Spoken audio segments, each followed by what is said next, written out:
This review does not involve AI. I am not a robot. Hello, there I am. I'm not going to read you the Amazon description of this item just because that's some way to generate sales. No, I'm going to give you an actual review of this handsome tape deck, the Tomashi F-119. Now, there's a review up about the F-116 I saw from a different channel. A very good review, interesting, some interesting points. I might make some of the same points here, but you'll see there's definitely enough differences to warrant this new review. And you're wondering, well, what's all this craziness doing here? Well, you'll see in a few minutes what all of these other items are. So for right now, let's just have a look at the F-119 itself. First of all, it came in this box. I'm not going to do a thing where I slice this open and show you my address and all that.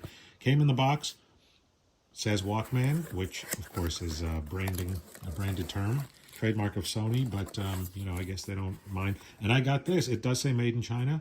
I did not get this off of one of those other AliExpress, that sort of thing. I got it right off of Amazon. $20, which is about the cheapest I've ever paid for a brand new Walkman. I'll be honest. It was inside of this in the box, and really that's all you get. That and the quote unquote instructions. Again, this one, it doesn't say Walkman. They were more careful.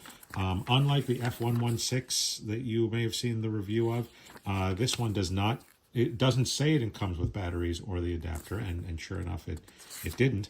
Online, I don't know why, they only showed you this view of it, at least when I was looking. You weren't able to get a good view of the top buttons, which we've got all the standard features, plus record. I had a Magnavox Walkman in the late 80s, early 90s, very similar to this in size and even in feel and everything, and obviously it did not record. Most Walkmans never recorded. Walkman, whatever you want to call it, portable cassette players, but it did not have fast wind in both directions. I mean, that's how low budget it was. It might not, I think one of the spindles maybe even was just a fixed spindle, which was a thing back then, but my point is that thing probably cost $20, $25. This, and that was back then, this cost $20. And if I sound like I'm very optimistic about this, I am, and you'll see why. And this, of course, has the added feature. So here's the back. You're able to see all the interesting things there. I have to assume that's a speed adjustment hole, which just giving you that right there tells me that somebody paid a little bit of attention to this, to the design at least. Microphone input, which we're not going to test here, but I will eventually. Built-in mic is what we're going to use. And then over here, they actually do have a 4.5 volt DC in, and you can probably see already, fit and finish feels very good. The buttons actually have a pretty good feel to them, but then there's just little tiny things like this. I don't know, is that broken? I guess it's off just a bit. I'm not sure over here. Of course, this side is fine. And then if you look down, there's just a little bit of untrimmed something on the bottom of that speaker, that little weird black hair thing. It's not a hair though. I'm not sure what it is. I don't know, and I don't want to know. The F-116 review shows that it's a mono head, and I'm not going to disappoint you. It's a mono head here too.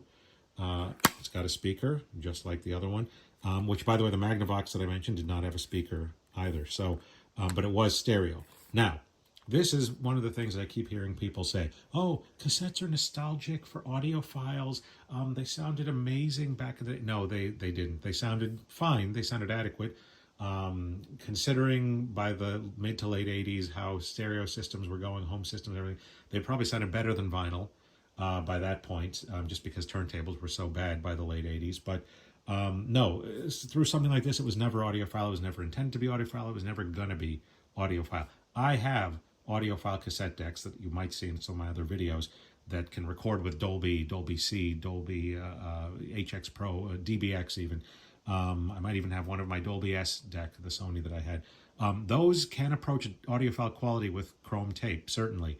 They can sound excellent. But you put the tape in something like this, it's going to sound, you know, decent. It's going to sound better, certainly, than something recorded directly on here. But don't for a second think that this is an audiophile thing. This is, for lack of a better term, a novelty anymore, having something like these. But for me, it actually serves a very important purpose that we'll get to, because it can record. So, we've gone through all of this, and now I will just give you a sample of what it sounds like using the Sony test tape that came with my TPS L2. If it was good enough for 1979, it's certainly good enough for this unit in 2024.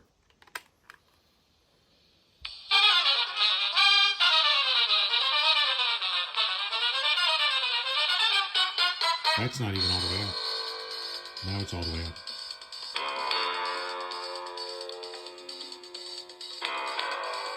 Let's see how it sounds with those blaring trumpets.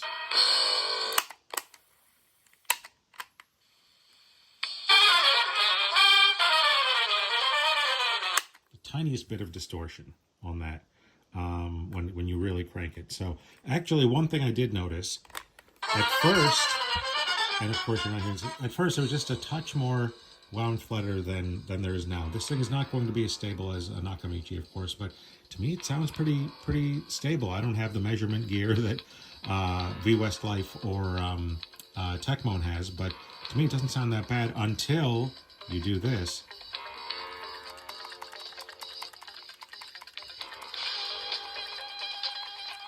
I am really giving this thing a good shake to get it to do that.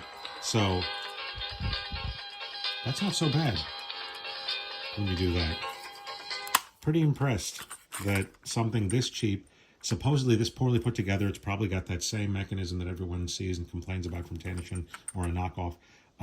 It's doing its job. It's doing it pretty well.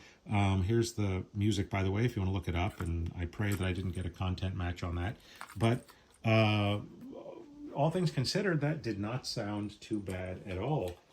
And as I said, it has a very positive feel. I mentioned the Magnavox, which of course did not have fast wind in both directions, did not have a speaker, did not have record capabilities, obviously no mic input or anything. And I don't even know that it had DC in. It was just like the bottom of the barrel. And that wasn't my main Walkman. I used that one like if I was on the bus or something. I had my real Walkman was a Toshiba KT-R2. Somehow I always had a recorder. That was stereo, it was beautiful, it had line inputs and everything. And then my next thing that I got in summer of '97, I bought a Sony TCM 313, and you can look that up. There's several variants of that same one with similar models, and that was very reminiscent of this. It was black. It had all the same exact features that this one has, except I don't think it had a mic input. Everything else it even had the speaker. And this thing it even took 2 AA's, which is what this takes. And that thing, I use that as my main Walkman forever. And again, getting back to the audiophile, not audiophile, sure, this is mono. Don't tell me that, especially back then, the way headphones were and everything, that people are going to be listening and they're like, oh, this mono just isn't cutting it. I wish this had been stereo, and this just doesn't sound right. Yes, I realize it's not stereo. Again, it's not audiophile. But even mono coming out of one of these, if you get some decent headphones, it's going to sound just fine. You won't be that bothered, believe me. I mean, we listen through our iPhones all the time, and that's essentially coming through in mono through the speaker at the bottom of the iPhone.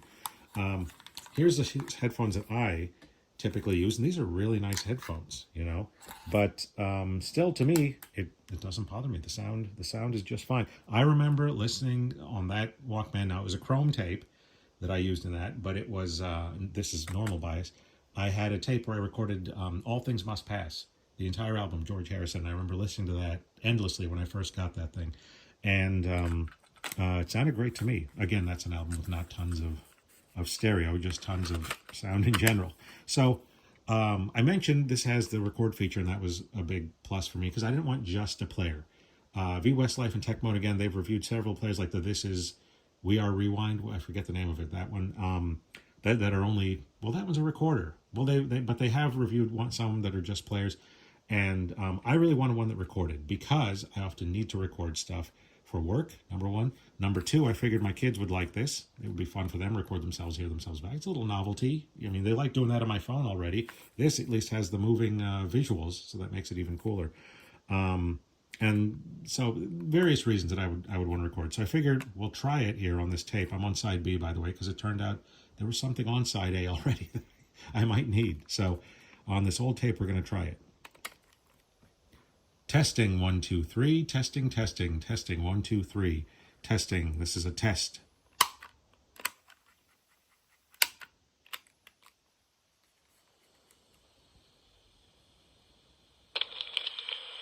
Testing, 1, 2, 3. Testing, 1, 2, 3. Testing. This is a test. Well, now, that was rather noisy. Let me see if I talk to it and put my mouth right up against it. Testing 1 2 3. Testing. This is a test. Testing 1 2 3.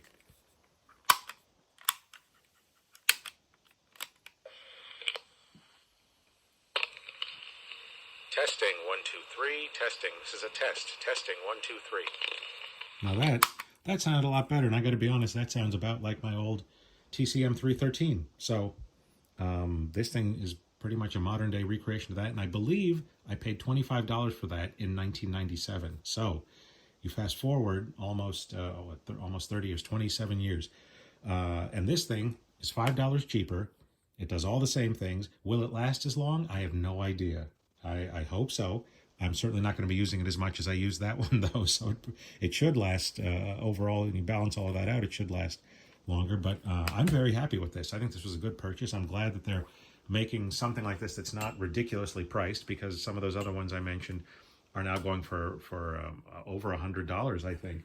I think the cheapest one I saw, which might have also been at Tomashi, was $60. So this for 20, I think, is a steal. And of course, if you do want something audiophile, something that really sounds good, you can go out and get one of these, get it refurbished. It's going to cost you a few $100s. But ask yourself, is that something I really need to do, want to do? Is that a better idea or investment than just listening on my phone through Spotify or whatever? You can pick any song on planet Earth that you want.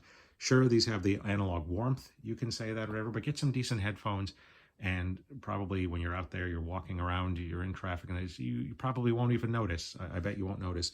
Or the flip side is save a lot of money, get one of these, maybe buy two. And then if this thing goes south eventually, then you'll have a spare on hand that you can check out again.